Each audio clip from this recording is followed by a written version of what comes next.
Okay.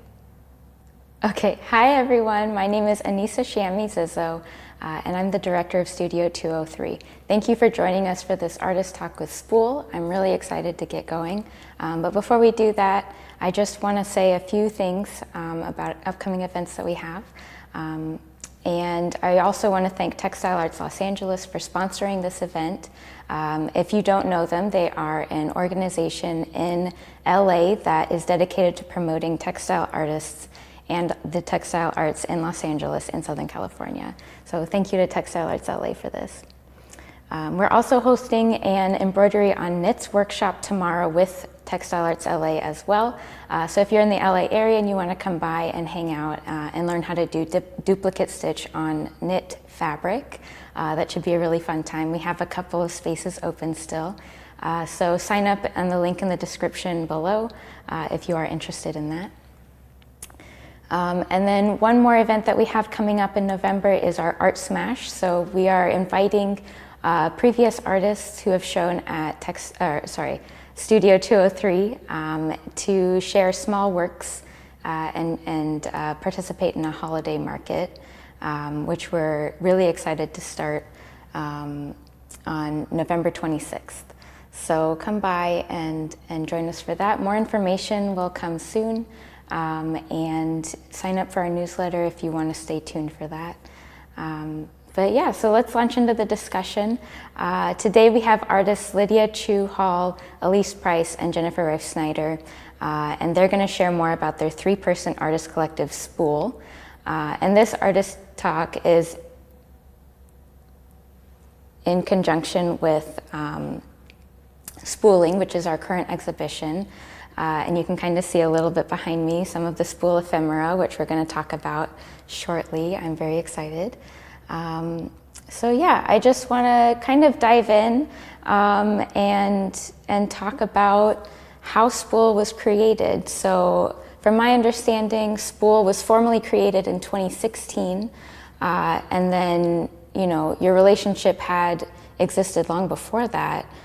So I guess something I'd like to learn about is, how did you choose to formalize the group and create this united identity and call it Spool? Like how did the name Spool come to you and describe your collective?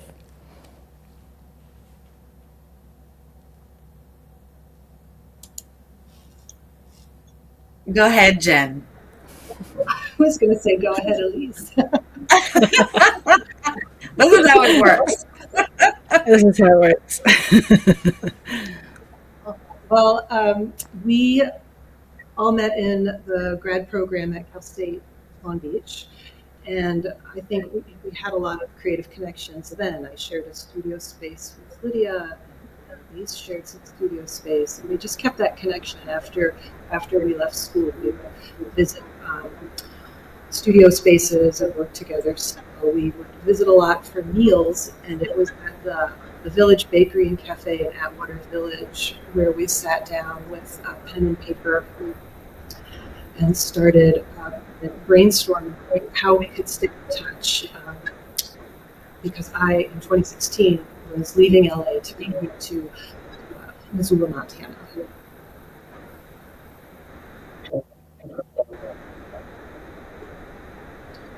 Very cool. Yeah, I think we actually have that piece of paper here in the exhibition. Yeah, it's with the community notebook, which you all, made stamps to, invite the audience to participate and draw with you in this kind of notebook.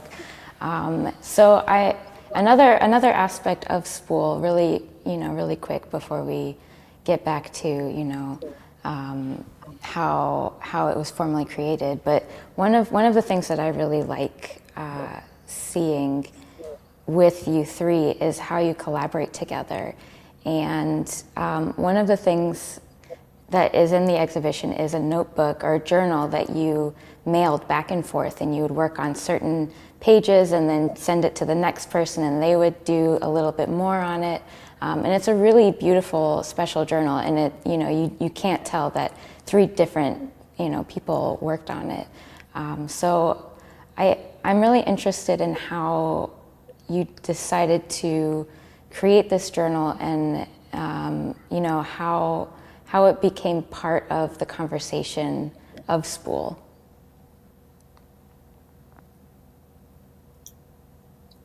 I think one of the thing about Spool is really that notion of trust. That's one of the reason we get along, and we decided to formalize Spool, is because we really trust each other, and we trust each other feedback, and we always come from anything that we're going to engage in is always coming from a perspective of helping each other grow. It's a non-judgmental space. And I think that having that, deciding to collaborate on something was a way to affirm that we really trust each other. We started by sharing material. We had a little kit with some material that we shared.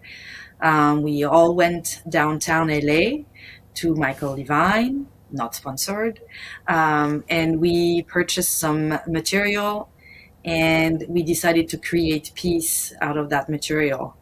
And I think Lydia, suggests you had talked about those artists that had collaborated. You had met several, and I think the conversation was steered toward how can we push the collaboration, and I think that's how the journal got started. I love that. I love that the collaboration kind of stemmed from material exploration, right? And that's definitely one of the things that ties all of you together. And one thing that you can kind of see in the spooling exhibition as well, just from the different ephemera, and then also just, individual works from all of you. So do you mind speaking a little more on how material is important in Spool, right? How material inspires you or, influences your work together as well as your work apart and your individual practices. Yeah, I can speak to that a little bit. I think we are all have our separate practices as far as individually, but then we get excited when we have a spool session, which to us a spool session means sitting down at the computer for 7-8 hours, and we just have a studio day where we're talking, sharing, and sometimes we're like, oh, check out this material I'm working with, and we're like, oh, what is that, Jen? Where did you get that? And they'll pass along the information, and she'll show us maybe a way that she's working with, let's say, interfacing or something. And I'm like, oh, okay, that's pretty neat. She's like, oh, I'll send you some. And so next time in the mail, maybe a piece of that will show up. And I was like, oh, I'm going to try that and use that in our journal to incorporate it that way. Or I'll send some metal or some wire along, and then they get to play with those materials if they choose to. So, but it's always been sort of really open about materials and trying new things out, and then curiosity gets piqued and interest, or like, what is that tool? Oh, you don't know about this tool? Let me share. Let me show you what this tool does. They're like, oh, I could use that for something totally different. So it's not just materials, it's tools, the way that we work, the way we apply a paint even, because we do come from different backgrounds, but we're always open-minded and curious. So I think the journal gave us a basis, a continuous basis that we could continuously share that was the same and add to it. Whereas the materials individually, they might pop up somewhere. And that was kind of nice to have that ongoing on in those pages. Yeah, I love that. And I love that, the journal has different aspects of like things before you made them for the exhibition, right? So they're like little hints or like little sketches of what's to come. And I'm sure there's like, millions and millions of ideas that you can glean from it. But Lydia, you kind of, reminded me that you all made a manifesto in 2019, which shares all these tenets, right, of respecting and supporting and sharing. And I'm wondering, how you made the decision to write everything down and, just make a formal document versus, just Oh, sure, yeah, we already know like what we do, but like this document really allows you to cement, the foundation of Spool and what it means. So if anyone wants to speak on that. I can start that off. I'm probably more of the writing is more of a part of my process in the group, and I'm sitting here with my pen in case anybody get an idea, want to write it down. So I was very interested in that process of writing and how I could organize these ideas. And I'm imagining that was written in, I think, 2019, and I'm thinking that maybe after meeting for 3 years, everything ebbs and flows, and organizations and groups evolve over time. And I'm thinking that maybe we just needed a little grounding or a spark or something to articulate what our values were. So we went through the process of brain dump of what was important and what we wanted to do and where we wanted to go. And then I enjoyed that process of putting it together in the manifesto, which we all worked on. But I never really liked the way it sounded, and I don't know if I've told Lydia and Elise this. I still, even though it feels really kind of corporate, like a strange corporate value statement. It kind of dry, and I it's not like punchy and agitated, because I don't think we're agitated people, and we don't come together in order to be it. Right. So anyway, if I could, going on, there's a love letter in the show, a love letter to Spool, which is also the manifesto concepts sort of reworked in my expression to these two wonderful artists and friends. All the same ideas. And then in the exhibit right behind your head there, Aneesa, on the wall, there's a dictionary definition of what Spool is, which is also the manifesto with a few new ideas. So it's really evolved over time, I think. I love that. I love that, you were able to put everything in writing, and not just in one form, but like in several different forms, right? So the love letter is really beautiful. And it's also on display, like Jen said, in the exhibition. So if you want to come by and see it.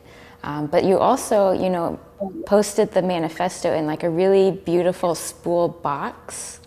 And so it's just like a nice little like hidden something that you can discover while you're looking at the wall of ephemera, which is really fun.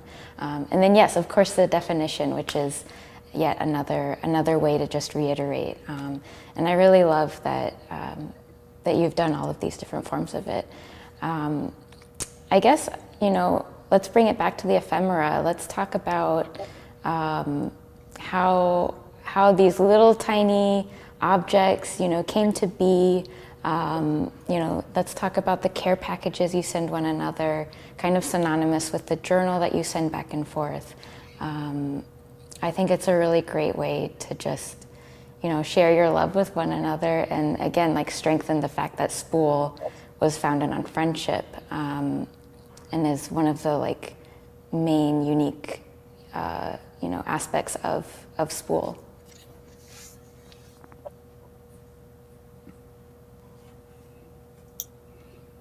I'll speak to some of the ephemera in the care package. I think one of the beauty about the group is, while we are, formalizing by creating definition or manifesto or things like that, is a lot of things happen. They just happen. And they happen just because we show up and we have a desire to do things. And so because we decided we were going to make this journal, then we need to send the journal to the next person. And when you send the journal, like, oh, well, I'm going to add a little something in the journal. I'm going to add a little something in the envelope, or I'm going to make an envelope that is like, speaking to what is inspiring me right now. And so you add a little chocolate and a little fun napkin and maybe a piece of material like Lydia was talking about. And then maybe we've seen an idea about creating a mini weaving or something like that. I'm like, well, why don't we try and do this? And because we already have, I'm going to call the journal our vessel. We already have a traveling vessel. We just keep adding little things. and they just evolve and happen. And so, we like the wrapping of a chocolate bar, and that may inspire us. It's this mundane gesture that still are a display of our care and love for each other. But I can also, if we really look at them, if we really see, they can also become part of our art in a great source of inspiration. Yeah, I love that. I think, you also bring up the mundane, and I think in the manifesto, maybe even in the definition, maybe even in the love letter, right? It's mentioned that Spool is just part of your life. It's not even like something you have to be like, oh, like, oh, I'm part of Spool, da, da, da. Like it's kind of like breathing, like, oh yeah, I'm, this is it. This is the collective I'm part of. And I think that's right. That's very special. It definitely shows the strength of your friendship and your commitment to one another. So I guess moving from the ephemera, let's talk a little bit about how Spool has evolved over the years, because you've been together for like 10, 11 years. And I kind of want to do like a brief timeline. Like, we started right with, you all met in grad school. And so then, how has the journey been from then to now? Like, how have you traveled through?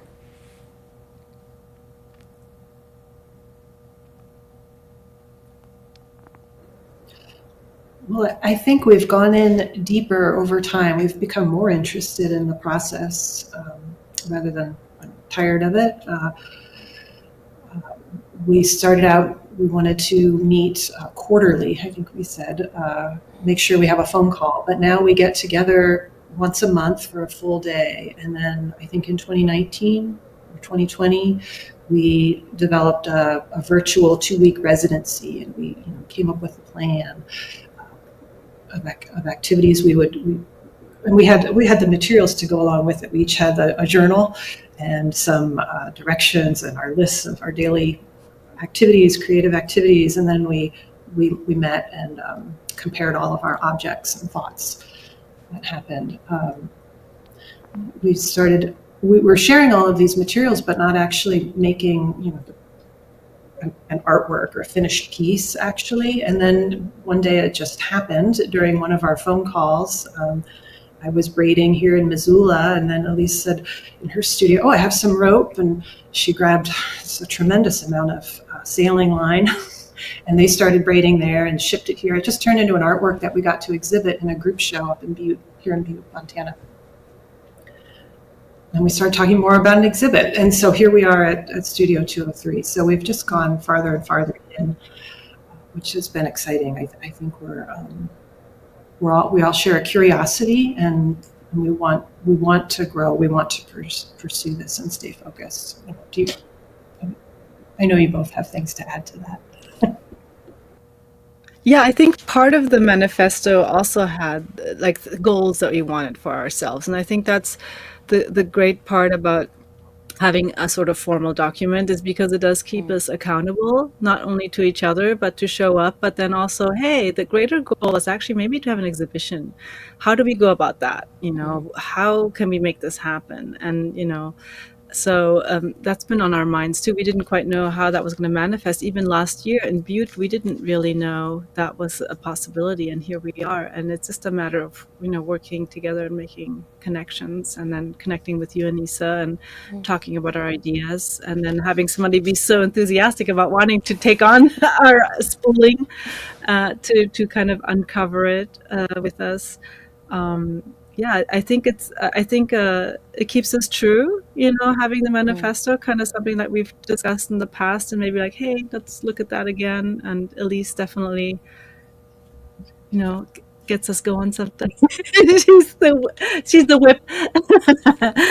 But we all do our part. We all bring something different to the collective. Yeah, I love that. And I love that you all have like different personalities, obviously, you're different people, but different strengths that are brought to the collective, and how, right, Elise is the driver for a lot of things, and then Jen, you do, your writing is very important in your practice, and you're able to help, put down these ideas.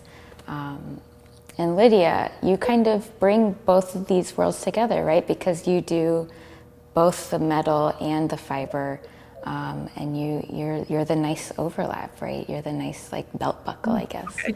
Yeah. So I guess,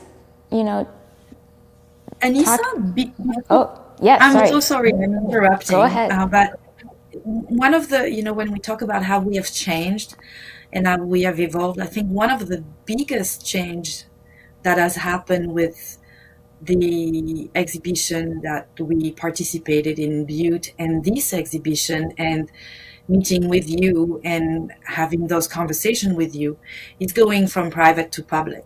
Yes. And that was a really, really big step, because that our relationship and our collective has been private for all those years. And that was a conscious choice. We had no, it was our space. And I think, opening that door and stepping into the public eye was very big for all of us. We haven't had time to debrief, but we've put little snippet out there, and I think that was a big part. And we've said that, and we'll say it again. I think that was possible because of things happen, and the way we met you and your enthusiasm made it that we felt comfortable and safe to bring that to the public. Because that is a big shift. Yes. For us. Yes, it is. Well, I'm glad that you took a chance with me. It's been really fun, and I think speaking back on the private versus bringing it public, you all share an Instagram account together, which is a very unique way of using Instagram. And then you had published books, which we have, that you can flip through in the exhibition, of each year that you were on Instagram and shared different photos. And you gave me access for a little while, which was really great to have this little sneak peek into a part of your process and a part of your communication. But maybe, again, right, things happen, so this is probably one of those things that happened, but do you mind talking a little bit about, how the Instagram account started, how you collaborate on it, and how it's just totally private and only you three have access to it?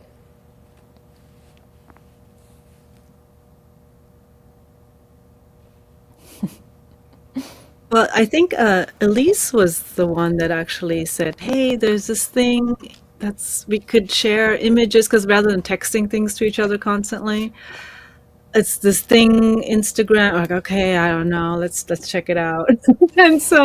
and normally it's used to show things publicly. We're like, okay, we're going to keep it private, and so it was a good way for us to quickly post things that we're working on that are in progress, and comment on them separately. And so it was sort of our own little journal startings in some ways too, And so through the years, you can see our thought processes or things that have influenced us, and as they have changed, and even documenting more consistently now our journey when we traveled and to Butte and took photos or installation photos of our pieces and stuff like that. So yeah, I think it's worked for us in that way, to use Instagram. And then I love the fact that Elise always at the end of the year, she publishes every year for us and gives us a book.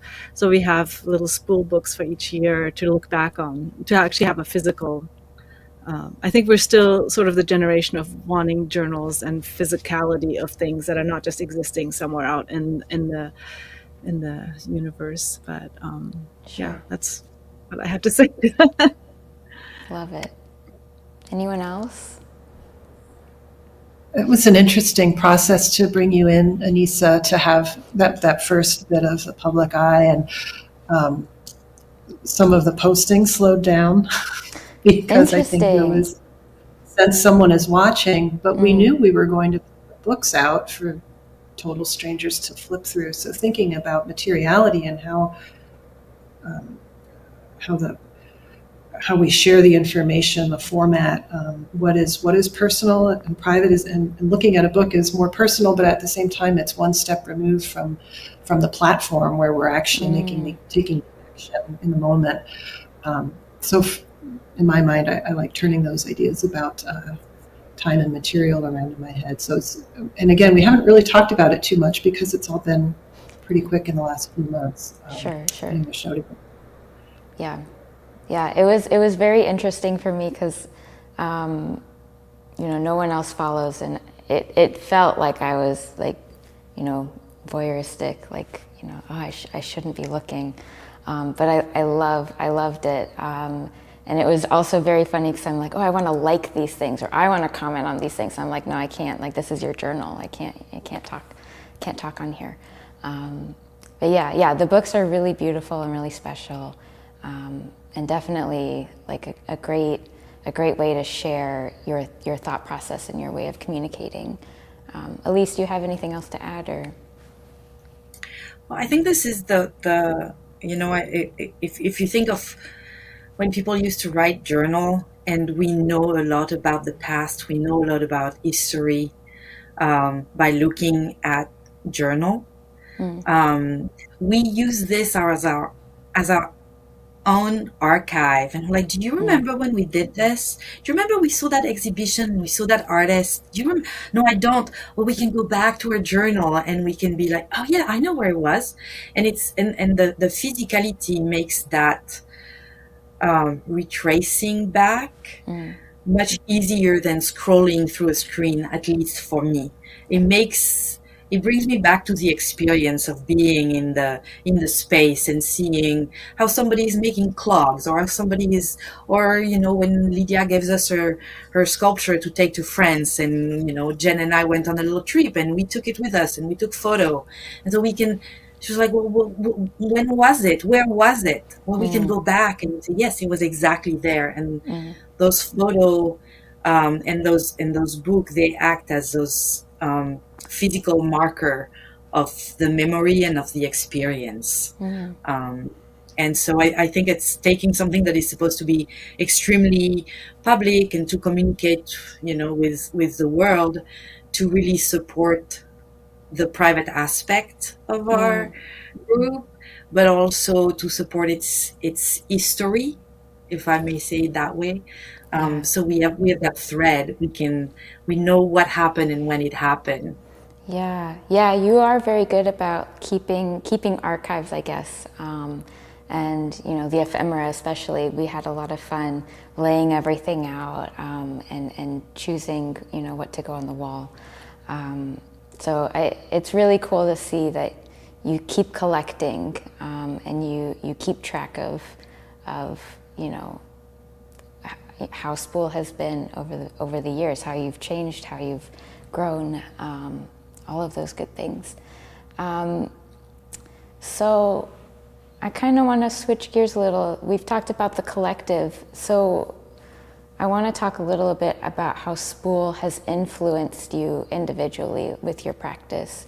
And in particular, I am looking at Jen, because her Thea series, I remember from our conversations a couple of months ago, that they're very directly related to conversations you've had with Spool.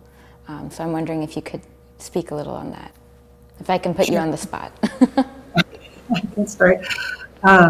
So I have 5 pieces in the show that are similar to the pieces behind me, and my work, well, for as long as Lydia and Elise have known me, it's very systems-based, pattern-based, a lot of counting and numbers, formal conceptual pieces, and I still do that kind of work, but especially with the journal, the process of journaling with them, I've found a teeny bit more playfulness and spontaneity in my work, and so this is my way of trying to create forms without rules, although it can sometimes take hours to make just one, because I know there's something, there's some kind of, there are rules there in the background anyway. But they've introduced me to this kind of relaxing and letting go, and being a little more responsive in the moment, and also using some new materials. We talked about materials. These are metal paints that Elise introduced me to, and I'm using more color, I think, as a result of just, as you look through the journal, the very, very colorful pages are often from Lydia, I think. And so I'm getting curious about these things more and more. So that's been nice. It's just sort of, it's seeped in. We also, if I could share one more thing, we do different kinds of creative exercises together, and one that we've done for the last few years is to start off the new year talking about language, and we talk about specific words that we'd like to guide the work ahead for the year. And one year, I think it was 2020 or 21, I landed on the word velocity and what that means in my work, which is so time consuming, as a lot of textile work can be. But this Thea series has more to do with working quickly and letting things be. So I have them to thank for that. Love it. Anyone else want to add?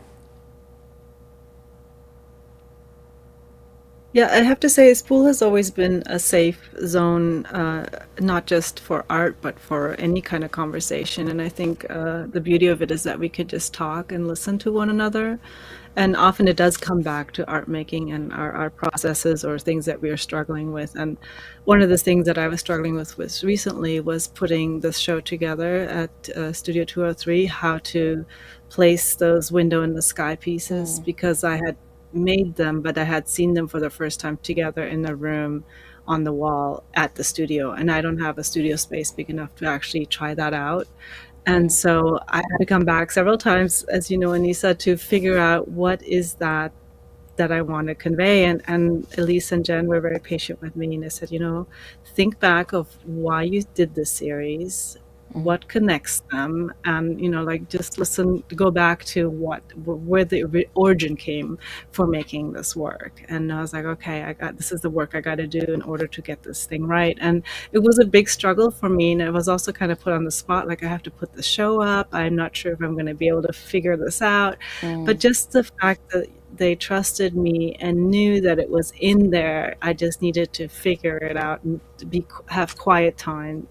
Was also suggesting just to go in, have some quiet time, no pressure, and then and put it together. And so there's a different iteration of that piece hung that I then redid, and I'm much thankful for having had the space physically in your studio space, and then also the emotional space that I was given by the group to figure that out, because that was a big thing for me.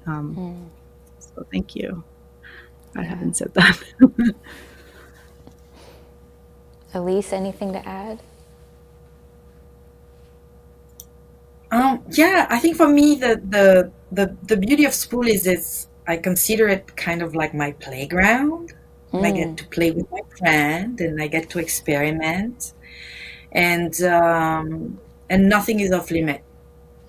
And for example, all the work that is in the gallery right now is something I had never done before, but it stemmed from that first piece that we work with in that ended up in Butte, playing with those boat line. I had all those boat line in the drum in my studio, and pull one out and start playing, and then start organizing and then suddenly, I don't know, just the material. I don't work with system, or I'm just more like, let's get in there, let's get it done, and that's it. And so I think that work, the way Spool has influenced my practice, is it allows me to just feel free to experiment with material, form, display, technique, and ideas that goes way beyond what I'm usually very comfortable doing. And I really appreciate that. So I'm like, okay, I'm looking at this work and I'm like, okay, did I make that? Wow, that's crazy. That's not what I would make, but it's made, and it's really come from having shared the energy with, my partner in crime here. I love that. That's really beautiful. Yeah, I love how Jen works, and Elise work very differently. Jen has a plan and has a lot of structure, and then Elise is very spontaneous and it's just like goes all out, and it's just so fun to watch and be around that energy. Yeah, I think all of your different energy, right, it also helps propel Spool forward in like a constructive, structured way, right? Which is really interesting. I'm also curious. So it's obviously just a natural, evolution, friendship to Artist Collective and hanging out. But this Spool is really unique in the way that there's only the three of you, and not, more artists, and not like, different artists coming in and out of the collective. It's really, the private three of you, and then just recently made public. I'm interested in the decision making behind becoming public, and how you made the choice from doing the private Instagram, and then moving into we want to do an exhibition.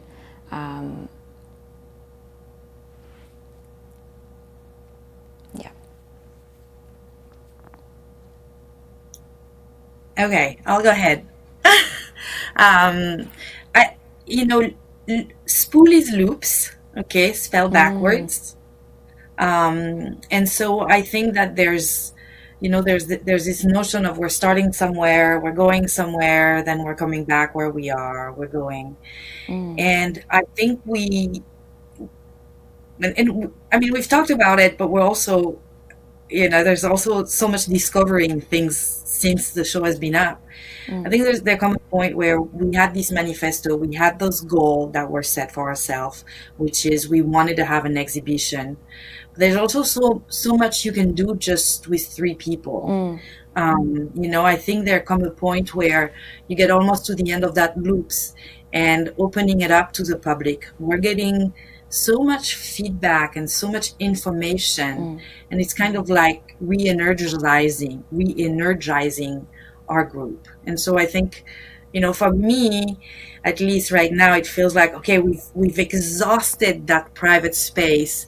We're becoming public, and now we're going to go back to the private space. It's almost like that.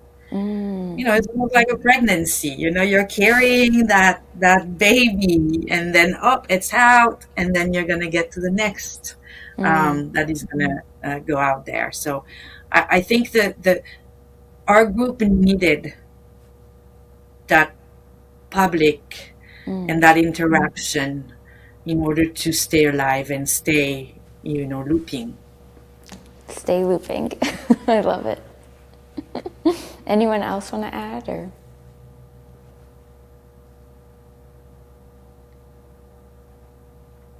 Okay. I think it was sorry. No, you go ahead. Okay. I think it was sort of the next step for us, because it was sort of like, why are we doing this? What is the greater purpose? And we're all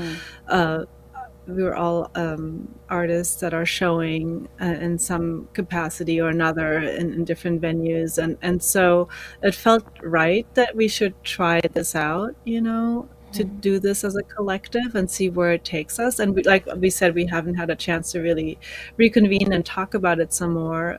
But I think it's going to open up the next step for whatever that might be. And I mean, that's the thing about growth. Sometimes you have to stretch a little bit and be uncomfortable and be in the public, and then maybe go back to the private and see, is this something we want to do again, or do we want to make it even a bigger hit next time, or whatever it is, or approach this differently. I think it's good because that keeps us mentally and growing, as well as our artistic practices individually.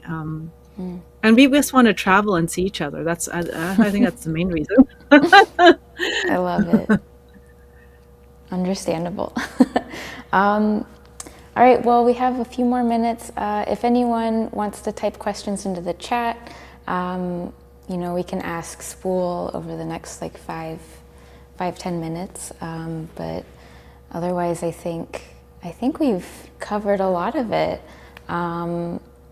Is there anything else you want to bring up that we didn't talk about, that we talked about in studio visits, and that you want to bring up now?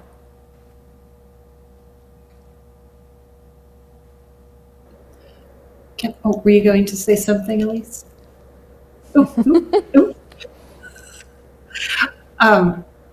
Well, in thinking about Spool and our origin story for this talk, I think we have something special, but we also we have connections with other artists in the community,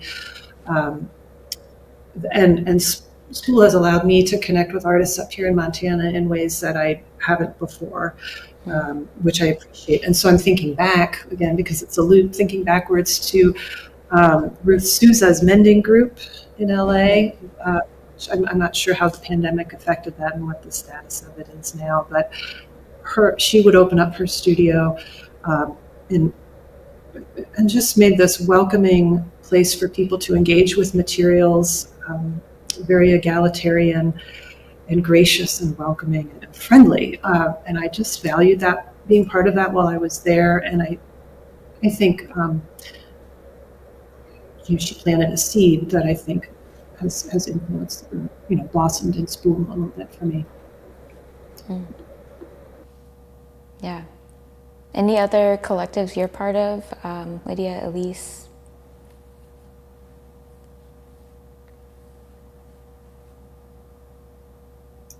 I'm part of California Fibers and a Monterey Metal Arts Guild in the Bay Area, and a couple other metal guilds as well. But we don't. Some places exhibit. I mean, California Fibers is exhibition driven. It's a much bigger group, so it's harder to have those more intimate moments. And then the metals groups are mainly exhibition, and also because I'm not living up there at the moment, so it's a bit different for sure. This is more intimate and different. Yeah, and I'm a member of several metal guild. The main one is the Metal Guild of Southern California. I've edited their newsletter for couple of years, but I'm going to bounce back on what Jen said earlier, because I mean we were going to talk about the same thing, which is Spool is our community basically, and it's a community of 3, and it's so rich because we each have our own community outside of Spool. Like our life doesn't stop, our art life is not defined and stopped by Spool.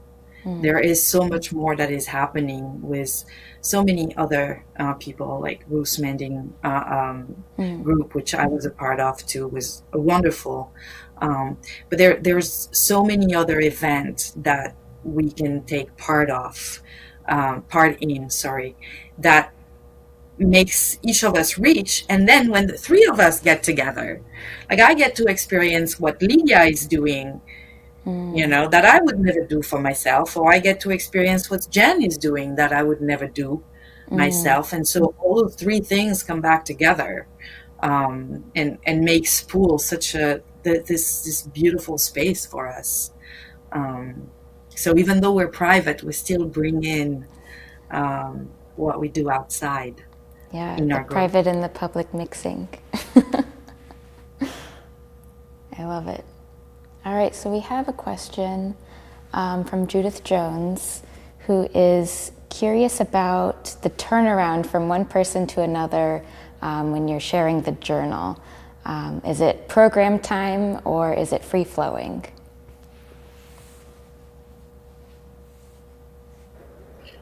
It's been free flowing, though often driven by the impatience of the next person who wants it.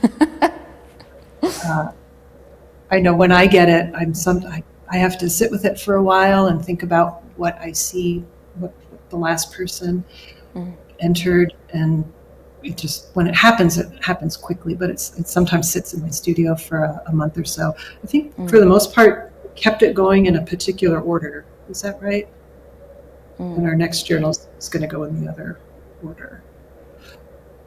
But there are no rules. Once you get it, you can dig into any page or covers. I love it. Very cool. Are you able to show that, Aneesa? Yeah, let me go grab it. It's right over here. Okay, hold on. I'm gonna go grab it. I'll flip through it real quick.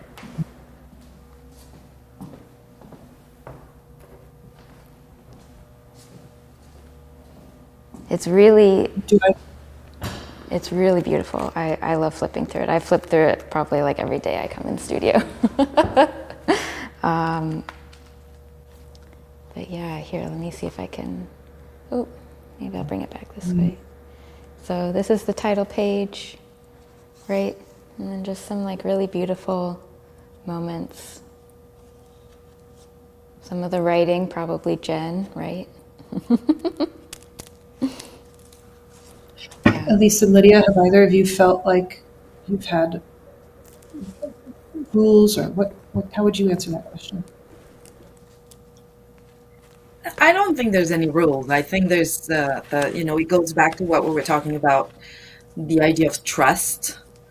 I think what happened often is we'll get the journal and like, I want to add something, or I want to take something, out, and but sometimes you get to a page and it's like, I can't do anything to that page. I can't. No. This is, so maybe I'll just put a little dot in a corner just to say I've done something. But there's a moment where you feel it's okay to do something, and there's a moment where you feel like this is it. But we haven't really outlined the rules. I think we just trust that, we're not going to go in there and destroy anybody's work, right? That's not what we're doing there. Right. So I think there's never been a need for rules. Actually, we discover things.